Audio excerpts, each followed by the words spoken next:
We were working on our Star Wars 12-inch line, and one of the figures we had been putting off for a while because he was a different scale or size than everybody else was Yoda. And we decided to hit Yoda and hit the first incarnation of Yoda you see, which is the Empire Strikes Back. So we had to create a whole new body for the 12-inch figure, obviously, because he's a short little 3-foot guy. So we created a brand new body based off of our other 12-inch body. So we gave him a lot of the same articulations. He's really hyper-articulated underneath those robes. He could really kick some butt, even though he's a little aged at this time. He's not doing so much action. He could technically, on that body that we gave him, he could really still kick some Sith butt. So while we were working on the figure, we've been inspired lately to do a lot of the 12-inch or 6-scale environments. And we just thought, how cool would it be to do Yoda's hut? And at first it seemed like it was a bit out of question because it would just be so huge in 6th scale. But we figured out a way. I worked on some designs and we figured out a way to kind of shrink it down and still let it be in true 6th scale, yet not include the entire hut. We've kind of cut off the back room of the hut. If you look at it, it looks like it's all there, but there's actually a whole nother room that's missing that you can see in the movie that it's there. So what we did was we took the most iconic part of the hut and we made that the outside feature. And then we cut away this side so that you can go ahead and you can take your figures and you can place them in there and you can recreate the scenes from Empire Strikes Back.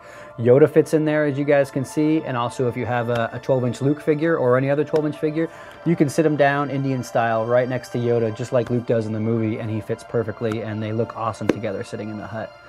And so when we started working on the hut, we just started doing a lot of research as to what exactly is in Yoda's hut. And there's some great reference in the Star Wars Complete Locations book, and it has some really awesome cutaways of the hut, and it labels all of the little things that are inside there that you just get flashes of in the movie, but we really had to research them and see what they were so that we could get them right and put them in the hut.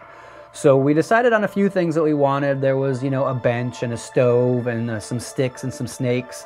And then we just kind of went hog wild, and we just started including anything and everything that you would find in Yoda's hut. All the way from the spoon that Luke eats from in Empire Strikes Back to the stove. If you look, Yoda's stove is actually burning right now. He's actually got something cooking, and he's probably expecting some company. Maybe a Jedi is going to drop in the area, as well as his pots of food. And the cool thing about it is it's not stationary. It's all interchangeable and customizable. You can arrange it as it is in the movies if that's what you choose to do, or you can customize it and arrange it any way you want. It's all fully mobile. You can pick up any of the parts and move them around to other parts. And it's just really a lot of fun. It's a great way to either display or play with your 12-inch figures. One of the fun things about the hut is also the little light fixtures that you see in the back there. They're going to light up in production. The exclusive for the hut is the Bogwing, actually. It's this little creature up here. And everybody's seen him in the movies. If you're watching the scene from Empire Strikes Back or any of the Dagobah scenes, it's the flying pterodactyl type creature that you see in the background in most of the Dagobah shots.